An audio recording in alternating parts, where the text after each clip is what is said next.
In the standard vocabulary of sci-fi horror, the loss of human consciousness is the ultimate catastrophe. Survival is a binary mission. Retain your free will at all costs, and treat anything that threatens your individuality as a monster. But Come Outside subverts this trope by asking a more uncomfortable question. What if the free will we fight for is actually a performative burden? Perhaps the independence we prize is merely a mask we wear to navigate a fractured world. The script introduces Shel and Vane G, a married couple whose relationship functions as a domestic battlefield. Their life is defined not by apocalyptic stakes, but by the relentless weight of microaggressions and ego. Shel is an aspiring comedian who treats his living room like an audition, demanding Vane validate his every joke.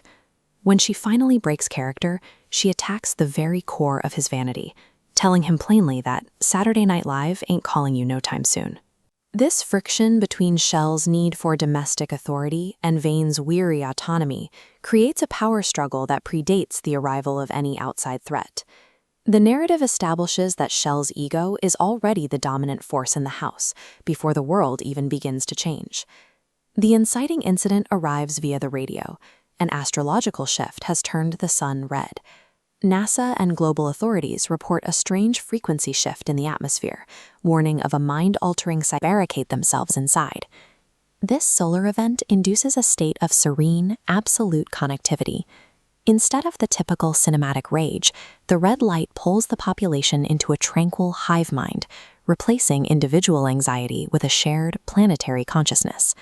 Vane immediately mocks the panic, quoting the War of the Worlds broadcast to dismiss the emergency as a hoax. She uses Orson Welles' buzz bomb reference as a shield, laughing at the idea that the sky is actually falling. Shel reacts with immediate paranoid intensity. He cites Edward Snowden as proof that government warnings are usually grounded in a terrifying reality, using the whistleblower's legacy to justify his decision to trap Thane inside. The cosmic event acts as an ideological wedge. It forces the couple to choose between two extremes, Shel's vision of individual isolation and Vane's growing fascination with collective surrender. As the world outside goes quiet, the script pivots into a claustrophobic psychological thriller. Shel decides that Vane's desire to step into the light is a clinical symptom, a disease that he must cure through physical intervention. The survival tactics escalate into domestic violence.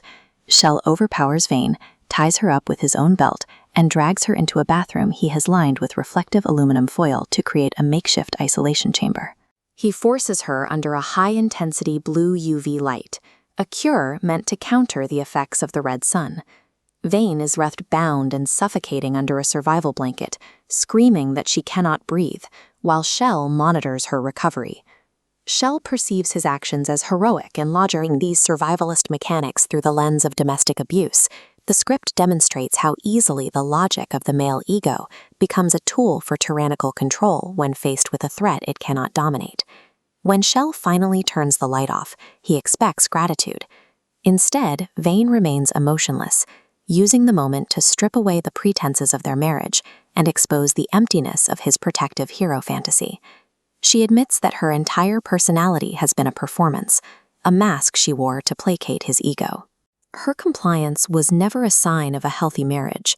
It was a survival strategy for a world she was already exhausted by. Vane describes a world governed by paternalistic logic, where identities shrink to fit rigid, male-defined boxes. This hierarchical pressure disappears outside.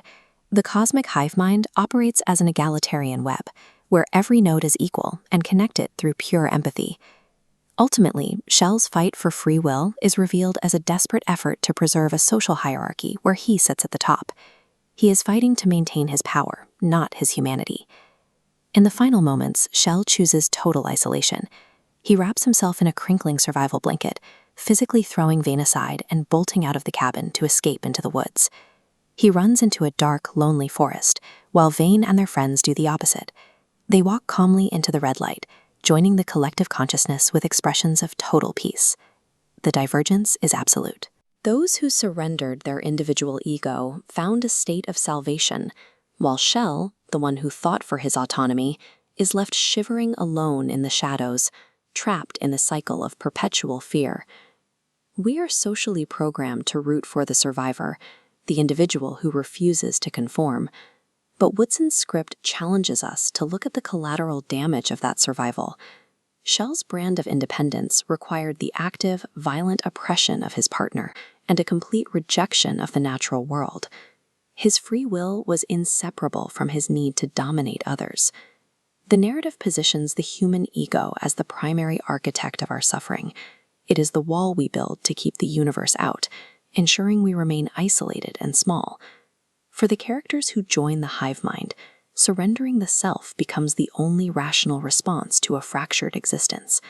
They don't lose their humanity. They simply evolve past the need for the masks they were forced to wear.